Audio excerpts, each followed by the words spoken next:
Bienvenue donc à cette table ronde organisée par la Charte des auteurs et illustrateurs de jeunesse. 46 ans en 46 minutes, donc durant laquelle nous allons revenir bon, rapidement sur l'histoire de l'association. Je vous mettrai plus précisément des liens dans le chat vers des vidéos qui reviennent sur l'histoire de la charte, mais surtout sur les actions qui sont portées par la charte actuellement. Alors, je vais vous présenter les intervenants de cette table ronde qui vont prendre la parole à tour de rôle. Donc, en plus, nous avons la chance d'être entourés des 4 coprésidents de l'association de la charte des auteurs et illustrateurs de jeunesse. Donc, tout d'abord, à ma gauche, je pense, en tout cas, je ne sais pas si c'est le même ordre pour vous, donc Hélène Vignal, qui est autrice, coprésidente et trésorière, en charge de la vie associative, des salariés, de l'égalité et également des relations avec le Centre national du livre. Plus bas, j'ai Aurélie Gerlach, pardon si je prononce mal, parfois j'ai un doute, écrivaine pour la jeunesse, coprésidente de la charte, donc depuis un peu plus d'1 an. Elle travaille donc plus particulièrement sur les sujets politiques et sociaux. À sa droite, Lucille Lemoine, autrice jeunesse, scénariste BD, qui travaille également plus particulièrement sur les sujets politiques et sociaux et qui encadre également le projet Émergence cette année, donc en 2021. Elle en dira quelques mots très probablement.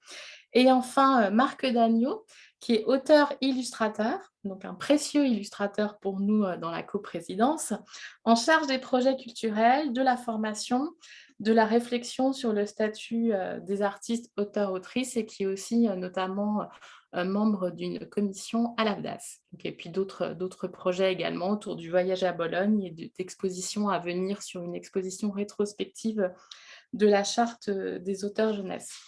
Donc avant de donner la parole à Hélène, je vais vous mettre dans le chat des vidéos qui ont été réalisées par notre chargée de communication et qui reviennent sur l'histoire des 46 ans de la charte et puis sur ses origines, comment est née cette association et notamment les revendications pour la mise en place d'un tarif pour des interventions, la prise en charge des déplacements des auteurs et des illustrateurs dans les salons, dans les écoles. Donc cela remonte maintenant aux années 80. Donc, je vais vous mettre ces liens dans le chat. Et puis, je vais donner la parole à Hélène Vignal pour revenir notamment sur les récentes évolutions de la vie associative à la charte, puisqu'un audit a été conduit. Et puis, il y a donc cette coprésidence qui est une singularité quand même dans la vie associative. Donc, je laisse la parole à Hélène et je vous mets les liens dans le chat en parallèle.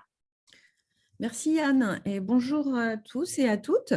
Alors effectivement, on a engagé à la charte en 2020 un audit avec un cabinet d'audit qui s'appelle Elix, en fait, qui est une coopérative et son statut a son importance parce que c'est vraiment une forme d'organisation sur la cogestion qui s'appelle Elix et avec laquelle et qui est spécialisée en innovation sociale aussi. Voilà.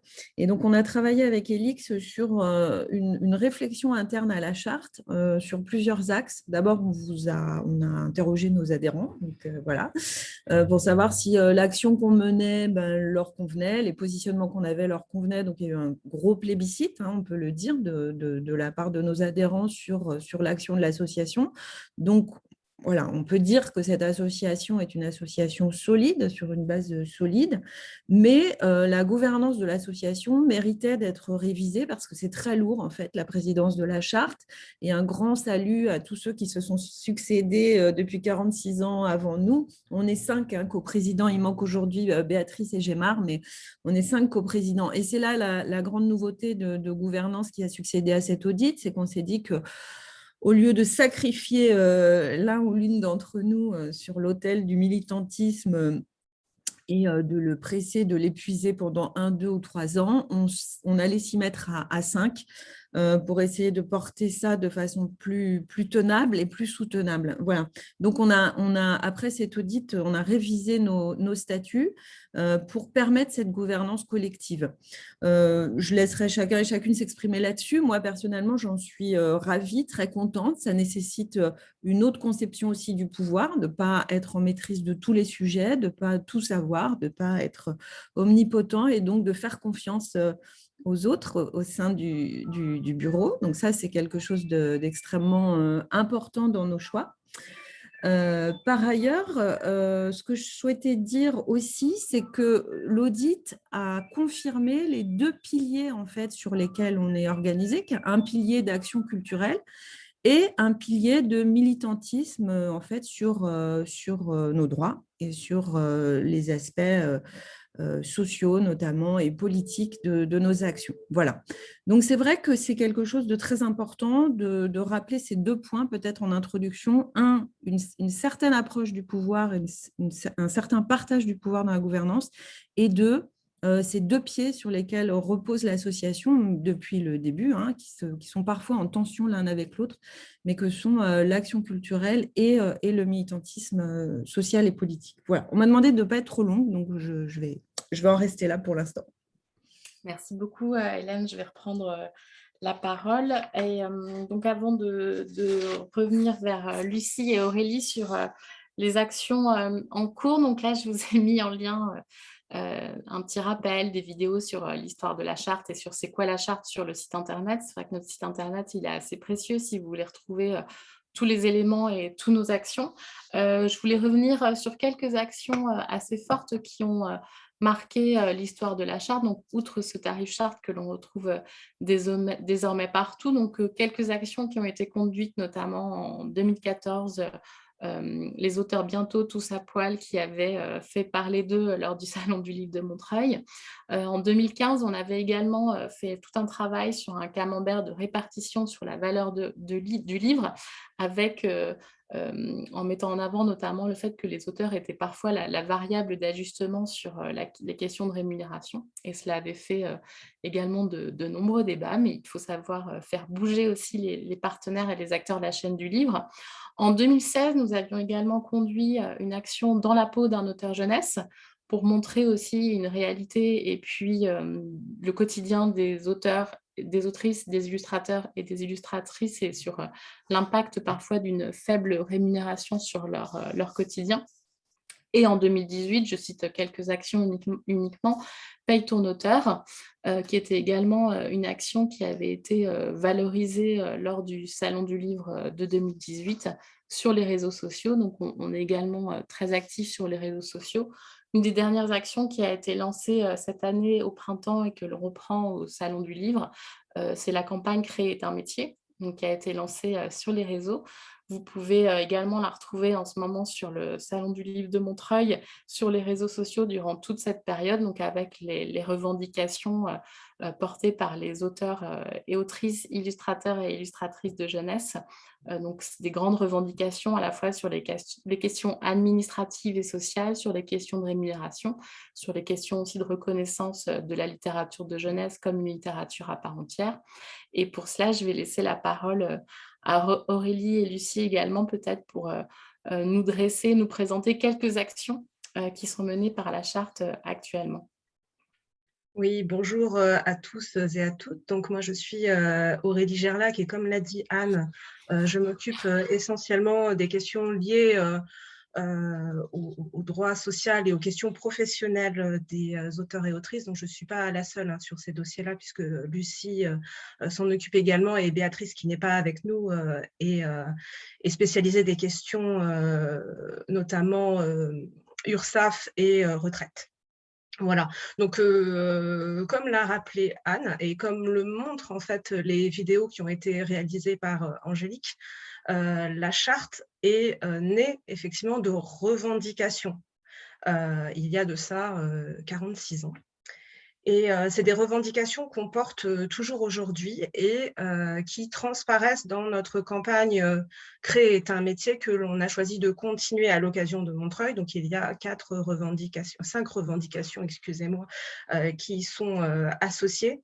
Et ces revendications-là sont toujours vraiment notre ligne de conduite au niveau des actions militantes. Donc, on s'occupe de beaucoup de choses à la charte. Moi, j'aimerais pouvoir aborder 3 chantiers que l'on porte sur ce terrain-là qui, me semble, sont les plus importants en ce moment. Donc, le premier sur la question de la rémunération, hein, qui est une question très importante pour les auteurs jeunesse, puisque il ne vous a pas échappé qu'ils sont assez mal rémunérés, notamment en comparaison de la littérature générale. Nous sommes actuellement en négociation avec les éditeurs. Donc, une négociation sous l'égide du ministère et qui est arbitrée par le professeur Pierre Sirinelli. Donc, c'est un travail qui est toujours en cours, hein, qui a commencé au début de l'été, si je ne m'abuse.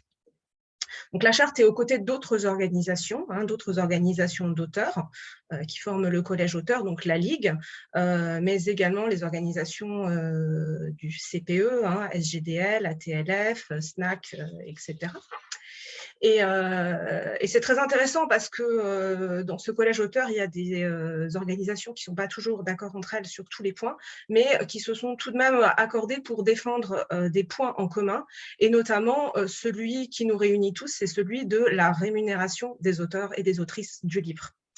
Et la charte est présente dans ces négociations-là, notamment pour faire valoir le fait que la rémunération jeunesse est plus basse que la littérature, que dans la littérature générale, qu'il n'y a aucune raison et que c'est justement à cause de ce type d'injustice qu'il faut encadrer la rémunération.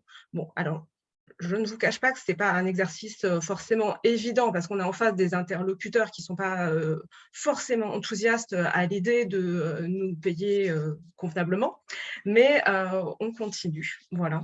Alors, le deuxième sujet, et là, je pense qu'il a beaucoup agité notamment les réseaux sociaux et puis les auteurs hein, et les autrices tout simplement. Je n'apprends rien à personne, mais il y a des petits problèmes avec l'URSSAF, hein, ça dure depuis un certain temps, et également avec l'IRSEC. Donc, côté URSSAF, on a pu constater que les auteurs recevaient des échéanciers incompréhensibles, que des auteurs devaient des sommes parfois exorbitantes. Et là-dessus, en fait, on est en dialogue constant avec les administrations. Alors, ça se passe à deux niveaux, hein. Il y a Isabelle, qui est la chargée de relations avec les adhérents, qui, en fait, reçoit individuellement les demandes des adhérents et va ensuite essayer de débloquer des situations. Et on a également à un niveau plus large un dialogue avec les administrations, donc l'URSSAF, mais aussi la COS, etc.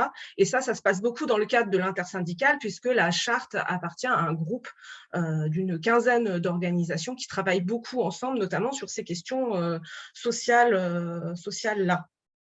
Donc là aussi, hein, pour le coup, ce n'est pas gagné parce que l'URSSAF a quand même beaucoup de problèmes, notamment avec son site internet, et donc on a vu que ça pouvait parfois être dévastateur pour certains artistes, auteurs et autrices hein, qui en fait se retrouvaient pris à la gorge et incapables tout simplement de payer ce qu'on leur demandait et ce que parfois ils ne doivent même pas. Alors, j'aimerais quand même terminer sur une note un petit peu positive avec un troisième chantier, parce que des choses se passent bien quand même sur ce plan-là. C'est un sujet dont on parle relativement peu, mais qui, à mon sens, est vraiment très important, c'est celui de la formation professionnelle. La charte fait partie des organisations qui siègent à l'AFDAS, donc qui est le Fonds d'assurance formation des artistes-auteurs, qui existe, enfin en tout cas qui est opérationnel depuis 2013, il me semble. Donc, il pilote en fait ce fonds. Parmi les choses intéressantes qui ont pu être mises en place récemment et auxquelles la charte a participé, il y a la mise en place d'une formation expérimentale, création d'un objet libre. Donc, c'est une formation qui permet aux auteurs de prendre en charge de A à Z la création d'un livre, donc pour, par exemple, s'auto-éditer. Et ça, c'est des compétences qui sont très, très intéressantes, notamment quand on veut se professionnaliser ou tout simplement mieux comprendre comment fonctionne la fabrication d'un livre pour dialoguer avec ses partenaires éditeurs, par exemple. Voilà, donc on voit bien que, en tout cas pour nous, comment dire, un de nos fils conducteurs, c'est vraiment celui qui est reflété par notre campagne, créer est un métier. Et du coup, moi, j'aimerais aussi laisser la parole à Lucie, qui pourra peut-être nous en dire plus sur les actions de professionnalisation des artistes-auteurs qui sont menées par la charte. À ton tour, Lucie. Merci Aurélie. Donc moi, oui, c'est Lucie Lemoine, comme me présentait Anne tout à l'heure. Donc moi, je suis à la coprésidence depuis le mois de juin et je me considère plutôt comme une autrice émergente. Je vais revenir là-dessus. J'ai fait partie des lauréats émergence de l'année dernière. Donc, comme disait Aurélie, en fait, à la charte, il y a des actions qui se placent à un niveau plus collectif, où c'est la charte qui représente tous les auteurs et toutes les autrices au niveau des administrations, etc., pour lutter pour avoir de meilleurs droits. Et la charte propose aussi des outils et des dispositifs pour que ce soit directement les auteurs et les autrices qui, à un niveau individuel, peuvent se professionnaliser, peuvent s'empouvoirer. Et donc, je vais revenir sur quelques-uns de ces dispositifs. Les premiers qui sont assez forts et qui commencent à être bien connus de la charte, et qui rejoignent le volet action culturelle, c'est les programmes Émergence et Bologne. Donc, Émergence, c'est un programme qui s'adresse aux auteurs et autrices émergentes, ou qui fait un concours de nouvelles. Il faut déjà avoir publié au moins une fois à compte d'éditeur ou de presse. Et il y a 12 lauréates et lauréats qui sont sélectionnés, qui sont accompagnés, qui ont 2 jours de formation pour être accompagnés sur le volet fiscal, social, juridique, pour ne pas démarrer de zéro en étant auteur, et qui ensuite ont des rencontres professionnelles d'organiser avec plein d'éditeurs et éditrices jeunesse. C'est en ce moment au Festival de Montreuil pour la promotion de 2021 émergent. Et Bologne fonctionne un peu dans cette même logique, sauf que ça s'adresse plutôt aux illustrateurs et illustratrices, où là, il y a un accompagnement à la création d'un portfolio, au fait de présenter son travail, et ensuite un voyage est organisé à Bologne, au festival d'illustration, afin que les jeunes les illustrateurs et illustratrices émergents puissent se constituer un réseau. Donc ça, c'est assez clé, selon nous, ces actions culturelles pour la professionnalisation à l'échelle individuelle. Ça permet à la fois de se former sur le volet juridique, social, fiscal. Ça permet de se constituer un réseau professionnel et vraiment d'accélérer ce qui prendrait des années en temps normal. Là, on a un réseau qui se crée en quelques jours. C'est vraiment super. Et il y a aussi un aspect important pour moi, c'est vraiment, il y a une idée de... ça crée une solidarité, en fait, ça crée une entraide, ça crée un esprit de promotion, on est entre collègues, et pour moi, ça fait aussi partie de l'enjeu de professionnalisation, ce volet entraide, collègues, etc. Sur cette professionnalisation à un niveau individuel, il n'y a pas que les programmes pour les émergents. La charte, elle organise pour ses adhérents toute l'année des masterclass juridiques, des masterclass sur la négociation des contrats. Donc ça, quand vous êtes adhérente ou adhérent, vous pouvez aussi à n'importe quel moment de votre carrière vous dire « Ah là, j'ai besoin d'un petit rappel sur la lecture du contrat, la négoce, c'est quoi déjà le statut fiscal, comment je dois me placer dans tout ça ?» Et donc ça, c'est les masterclass. En termes de professionnalisation, cette année a été lancé aussi des masterclass d'autodéfense verbale, et je trouve que ça très innovant et très intéressant, et ça a eu beaucoup de succès vis-à-vis de nos adhérentes et adhérents, où l'idée c'était d'être en mesure de peut-être que certaines d'entre nous pourront en reparler après, d'être en mesure de répondre à des situations de négociation notamment qui peuvent être un peu inconfortables. Et c'est vraiment, ça a reçu un écho assez fort du côté de nos adhérentes et adhérents.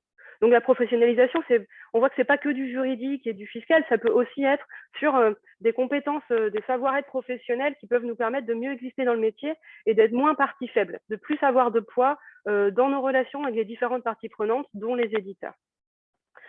Et je voulais clore sur les dispositifs qui sont mis à disposition des auteurs et des autrices. Il y a ces masterclass, etc. Mais il y a aussi des outils qui sont sur le site de la charte avec des modèles de facture, des modèles de notes d'auteur et qui permettent à un niveau très pratique de se professionnaliser. Quand un éditeur ou une éditrice nous demande « envoie-moi une note d'auteur », ben, on peut retrouver des modèles sur le site de la charte. Et ça, rien que ça, c'est la base, mais en fait, c'est hyper important. Et je ne me l'étais pas préparé à l'avance, mais je pense aussi qu'en termes de professionnalisation, il y a par exemple, je parlais pour Émergence et Bologne de l'esprit de promo, de l'entraide et d'être entre collègues. Il y a le groupe Facebook des chartistes. Quand vous êtes adhérente et adhérent, vous faites partie d'un groupe Facebook où vous pouvez partager vos expériences. Et ça, je pense que c'est assez clé aussi. On dit que créer un métier, donc ça veut dire qu'on n'est pas seul en fait. Un métier, ça veut dire qu'on est une profession. Ça veut dire qu'il peut y avoir une solidarité qui se met en place en lien avec l'intersyndical, etc. Et donc ça, c'est aussi assez clé. Et je voulais rebondir par rapport à ça sur la professionnalisation. Donc, c'est réfléchir à comment on se professionnalise quand on est auteur, mais les auteurs aussi et autrices adhérentes à la charte se mettent aussi ensemble parfois pour réfléchir sur des sujets et créer des commissions. Et il y a 2 commissions sur lesquelles je voudrais revenir. D'abord, la commission diversité, parce qu'on peut, c'est hyper intéressant et hyper important de se dire comment on se professionnalise une fois qu'on est auteur, mais c'est aussi intéressant de se poser la question, genre, qui arrive à devenir auteur? Qui devient auteur en France? Est-ce que les auteurs et les autrices en France sont issus d'horizons variés? La réponse est plutôt non. Et du coup, pourquoi pourquoi les auteurs et autrices jeunesse sont plutôt homogènes socialement en termes d'origine, etc. Donc ça, c'est une commission qui est en cours, un travail qui est en cours, un travail de réflexion, déjà pour essayer de faire un état des lieux. Et ensuite, il y aura des pistes d'action qui seront amenées. Et ça, ce sera en 2022. Je laisserai les adhérentes et adhérents qui travaillent dans cette commission revenir là-dessus un peu plus tard en 2022. Donc ça, c'est intéressant, c'est se dire, certes, il faut se professionnaliser et aussi se poser la question à un autre niveau, qui est en mesure de pouvoir se professionnaliser, qui est en mesure d'être dans le game, quoi, de être auteur ou être autrice. Et autre commission qui est aussi, me semble, assez clé quand on parle de professionnalisation, c'est la commission égalité. Peut-être qu'Hélène pourra y revenir un petit peu après, si elle a le temps, ou dans l'idée, une fois qu'on est professionnalisé, une fois qu'on est auteur, une fois qu'on est autrice, ce qu'on observe en littérature jeunesse, c'est qu'il y a une surreprésentation de femmes en littérature jeunesse, particulièrement des autrices, et deux, que la rémunération est moins importante que dans la littérature générale. Et je pense que j'ai un peu pris deux sujets, mais sur la commission égalité, c'était vraiment l'enjeu de se dire, une fois qu'on est professionnel, si on regarde nos pratiques et nos conditions de travail très concrètement, quelles différences on peut observer entre les hommes et les femmes en littérature jeunesse. Et ça, je laisserai probablement Hélène y revenir. Donc voilà, en fait, ce que je voulais montrer, c'était comment, ce qu'on nous, on voulait montrer tous ensemble, c'était comment la charte, elle s'activait à un niveau collectif, au niveau des structures, au niveau des institutions, au niveau des administrations, à un niveau individuel, en empouvoirant les auteurs et les autrices, en leur donnant des outils. Et tout ça, en fait, on peut le soutenir, on peut être partie prenante de tout ça en devenant adhérent et adhérente. Donc, du coup, on peut jouer aux deux niveaux, mais pour ça, discuter de ça, je vais laisser la parole à Marc. Marc, Ton il faut allumer ton micro. Marc. Tu as ton micro, ouais. Donc, merci Lucie. Je crois que tu as dit déjà plein de choses. Et donc, effectivement, il y a ces deux niveaux, c'est-à-dire on est adhérent à la charte, on peut bénéficier d'un accompagnement personnalisé face aux problèmes administratifs et fiscaux, ce qui est quand même vachement confortable, de ne pas se retrouver tout seul face à ces déclarations et d'avoir des conseils et des précisions sur des trucs qui sont un peu, pour le moins, rébarbatifs. Quand on voit ce qui se passe avec l'IRCEC en ce moment, on n'est quand même pas loin de la maltraitance administrative. Moi, ça fait depuis le temps que je fais ce métier-là. Chaque fois que je fais une déclaration fiscale ou à l'URSSAF, j'ai la trouille de faire des bêtises, etc., de payer trop, de faire des bêtises, enfin voilà, d'être pas suffisamment au courant. En plus, il y a des choses qui changent dans le temps, et en plus, avec le nouveau site, c'est un peu le concours. Donc, il y a cette aide-là au niveau individuel, et puis il y a ce mouvement collectif où toutes les actions de la charte, notamment au niveau de la représentativité, nous apportent des gains, même si ce n'est pas en notre nom ou dans notre situation personnelle, c'est une action générale dont tout le monde peut bénéficier. Voilà, après ce qu'a dit Lucie, je ne vois pas trop ce que je peux ajouter. Alors moi, je vais peut-être reprendre. J'avais quelques retours des participants dans le chat. Tout d'abord, pour rappeler que Marc Dagneau est un précieux illustrateur, donc il faut le souligner. Ensuite, j'avais deux autres questions sur l'AFDAS, sur ce qu'était l'AFDAS. Donc, j'ai rappelé dans le chat également, je l'ai mis en lien parce qu'il y a plusieurs personnes qui étaient intéressées, Aurélie, par la formation dont tu parlais. Ensuite, j'ai un remerciement concernant les ressources et les tarifs qui ont été mis en place pour accueillir les auteurs et autrices. Donc là aussi, vous pouvez trouver d'autres éléments sur notre site comme Aurélie et Lucie et Marc l'ont rappelé. Et enfin, une question sur les questions de diversité et égalité qui intéresse une participante et de me poser la question, est-ce que vous avez des mécanismes, actions pour soutenir les auteurs étrangers qui ne sont pas encore publiés en France? À ma connaissance, c'est vrai qu'on ne travaille pas en ce sens. On a le voyage à Bologne qui nous permet, nous, de faire connaître des illustrateurs français auprès d'éditeurs à l'international, mais à ma connaissance, on n'a pas forcément d'action qui se tourne vers les auteurs et illustrateurs à l'étranger, mais on peut être intéressé également par des partenariats avec des associations d'auteurs, autrices également à l'étranger. Ce sont les seules questions que j'ai pour le moment et vous avez les liens. Peut-être un mot, Anne, Oui. puisque Lucie m'a proposé de rebondir là-dessus, en effet, sur les inégalités femmes-hommes. Hein, donc, ce qui nous avait lancé à organiser les États généraux de l'égalité en octobre 2020, c'est des constatations d'écarts de revenus qui étaient assez conséquentes, hein, de l'ordre de entre 22 et 26% entre les autrices femmes et les auteurs. D'une part, et d'autre part, sur ces ateliers d'autodéfense mentale, émotionnelle et verbale qui sont organisés par Anne Van Nift-Morel, qui sont animés par Anne Van Nift-Morel, indiquait qu'effectivement, il y a un très gros succès de ces ateliers, que les hommes peuvent y participer et qu'on a certes une action militante pour essayer de renforcer nos capacités de négociation et de renforcer notre travail auprès de nos interlocuteurs, mais on a aussi une action à mener interne, j'ai envie de dire. Il faut aussi travailler sur soi et sur la nécessité de travailler sa légitimité à négocier. Voilà. Et ce qui est chez beaucoup d'auteurs et d'autrices quelque chose de peut-être un peu plus fragile, parce que dans les métiers artistiques, il y a une part trop importante d'affectif, et cette formation nous permet de remettre les choses à leur place. Voilà. Et ça, c'est très apprécié en effet des participants et participantes. On a pu le faire dans la foulée des États généraux en 2021. On est suivi par nos financeurs qui sont convaincus, hein, de cette action. Donc, on poursuivra cette action en 2022. Donc, n'hésitez pas, dès que vous voyez apparaître les propositions sur cette action, de vous inscrire rapidement parce que les places sont très vite prises d'assaut. Un point aussi important sur lequel je voulais rebondir, c'est qu'on a un autre groupe de travail sur le développement durable, le livre durable. Je ne vais pas m'étendre dessus parce qu'il est encore balbutiant, ce groupe, mais on réfléchit aussi à ces sujets-là, qui sont des sujets importants aujourd'hui.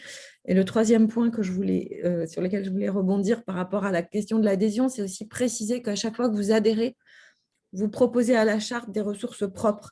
Et sur ces ressources propres, on est totalement libre de nos actions, de nos propos et de nos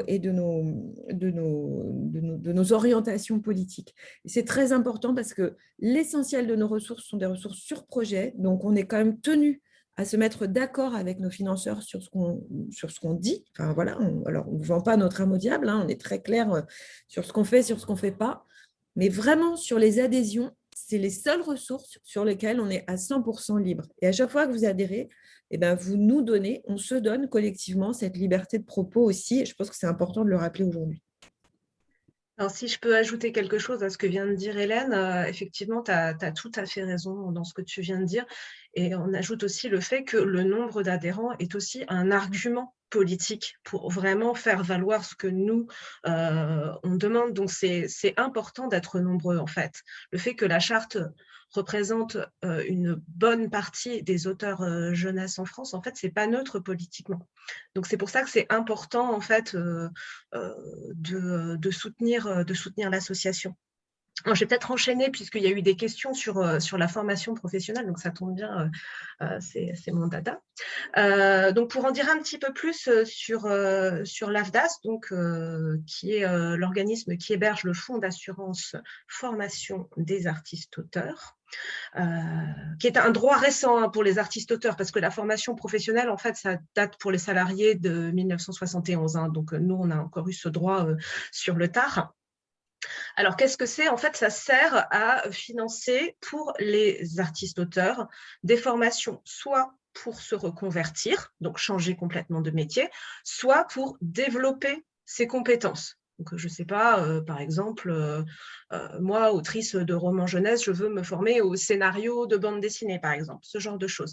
Et donc, les formations peuvent être entièrement prises en charge par l'AFDAS à hauteur d'environ 5 000 €. Donc, condition pour avoir le droit à l'AFDAS, c'est de cumuler des revenus artistiques de 9 000 € sur 3 ans, 12 000 sur 4 ans, ou 15 000 sur 5 ans. Donc ça, c'est quelque chose de très, très intéressant et moi, je vous encourage vraiment à faire des demandes de formation auprès de l'AFDAS. Hein. Je sais que c'est compliqué parce que c'est vrai que nous, auteurs, la difficulté qu'on a, c'est que pendant qu'on est en formation, on n'est pas rémunéré. Donc, nous, ce qu'on a fait au niveau des représentants auteurs de l'AFDAS, c'est qu'il n'y a pas très longtemps, on a défini en fait des lots de formation. Des propositions de formation et on a fait en sorte qu'elles soient pas trop longues, histoire que ça immobilise pas les auteurs trop longtemps. Donc, il y a ces offres de formation-là qui rentrent dans le catalogue de l'AFDAS, mais vous pouvez par ailleurs demander d'autres formations, hein, c'est pas interdit.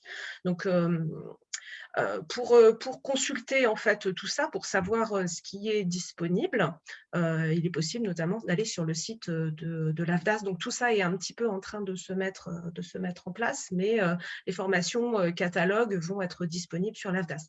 Pour en revenir à la formation objet livre, donc, c'est vraiment une toute nouvelle formation pour l'instant. Il y a une session qui est prévue à Paris en janvier et elle a été remplie immédiatement. Mais ce n'est pas grave, car il va y en avoir d'autres. Donc, il y en aura une autre à Paris cette année, au moins, et une à Bordeaux, une à Lyon. Sachant que si cette formation fonctionne bien, puisqu'elle est rentrée dans le catalogue, il n'y a pas de raison en fait qu'il n'y ait pas régulièrement des nouvelles sessions qui soient ouvertes tous les ans. Donc c'est une formation qui est très bien, parce que moi, j'ai participé à la session pilote.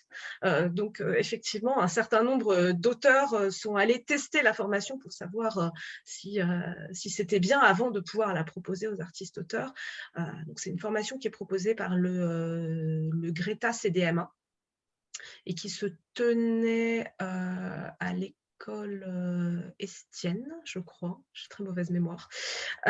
Et donc, moi, je vous encourage à consulter régulièrement le site de l'AFDAS pour voir ce qui est proposé, à suivre aussi les informations qui sont envoyées par la charte, hein, tout simplement, puisque cette formation objet livre, on avait communiqué dessus assez largement, notamment par une charte info. Et tout simplement, en fait, d'aller à la rencontre de l'AFDAS et de ses conseillers, puisqu'il y a des personnes qui sont là pour prodiguer aussi des conseils sur la formation. Voilà.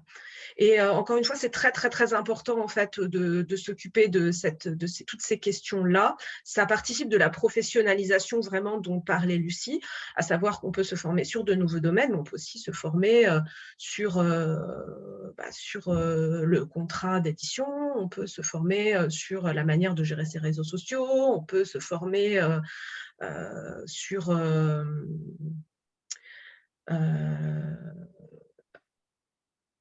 enfin bref, sur plein de trucs. Voilà, donc allez-y, c'est bien. Merci Aurélie. Il y a d'autres questions. Il nous reste 10 minutes précises.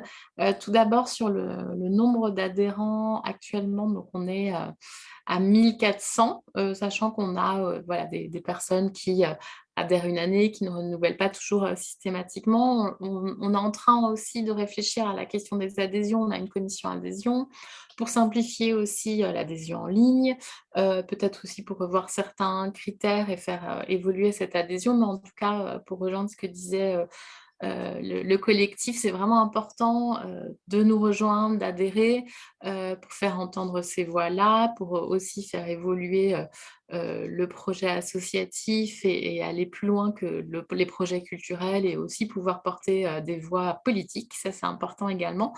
Pour vous rappeler aussi qu'actuellement, donc là, on est en ligne, mais si vous êtes en région parisienne ou si vous venez au Salon du Livre de Montreuil, nous avons un stand, c'est le stand L22 et vous pouvez venir adhérer en direct sur notre stand là durant toute cette période.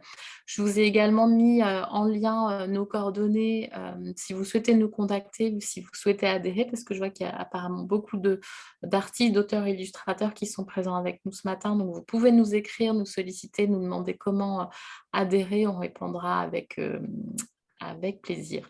Une autre question également, c'était concernant, mais il me semble que c'est Lucie qui en a parlé, donc il y a le programme Émergence pour les auteurs-autrices. Est-ce qu'il existe des aides pour les illustrateurs et illustratrices? Donc nous, on a le voyage à Bologne, là qui s'est tenu d'ailleurs cette année, le jury s'est tenu avant-hier. Donc le voyage à Bologne, c'est un projet qui fête ses 10 ans maintenant, qui permet là aussi de faire émerger une douzaine d'illustrateurs et illustratrices qui vont partir et qui vont être formés, qui vont partir à la Foire du Livre international de Bologne, qui vont être formés là en janvier justement pour défendre leurs projets auprès des éditeurs, que ce soit des éditeurs en France mais aussi à l'étranger, qui vont être formés et aussi accompagnés pour négocier leurs contrats auprès des éditeurs. Donc on a ce programme-là, nous, qui est mis en place au sein de l'association. Et encore une question sur l'AFDAS, donc décidément qui passionne les participants.